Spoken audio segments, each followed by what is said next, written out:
Matt, ano ba? Litong-lito na ako, oh. Ang dami ko nang pinagdadaanan, diba? Dumagdag ka pa. Ano ba talaga? Sinaktan mo na kasi ako, diba?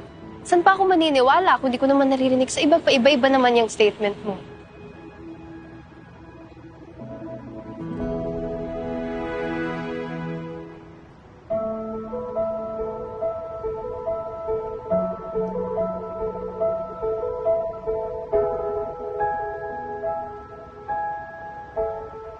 I really tried to stop myself from falling.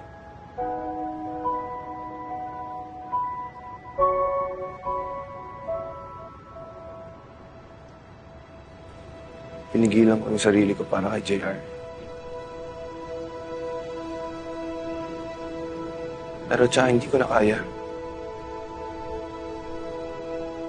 It's like I'm pretending to be someone I'm not, and it's not okay. So I took it upon myself na paalam muna sa papa mo. Tama mo sinasabi, Basta Matt. gusto kita.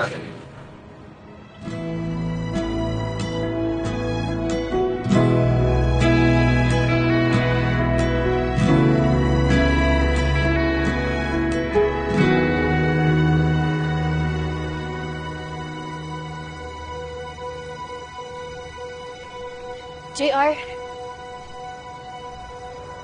Baka makaalis na yung mga pulis. Di ba sila yung gusto mong kausapin?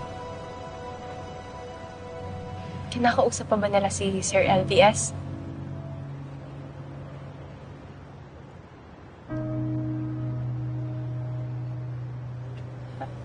Ayos ka lang, JR.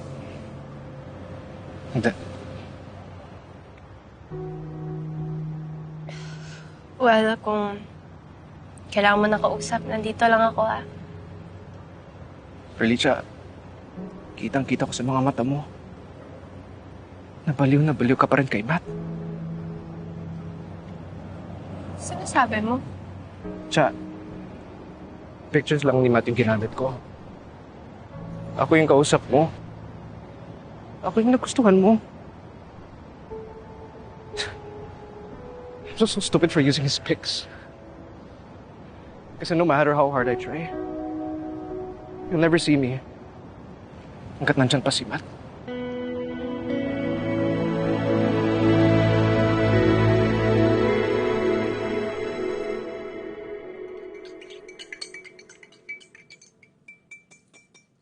Kape Juice mo.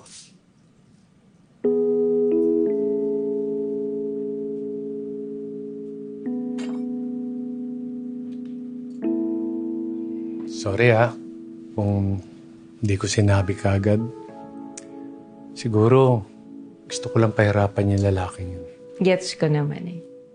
You just want the best for a chacha girl. Niloko nga naman talaga niya yung anak natin, kaya may point ka. Hindi ka naman maalis yun sa'yo.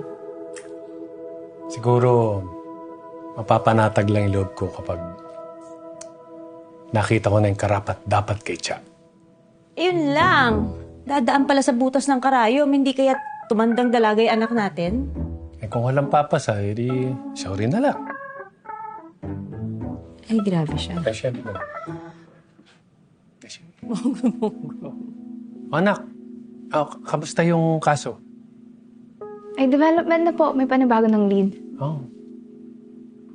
Ba't parang hindi ka masaya?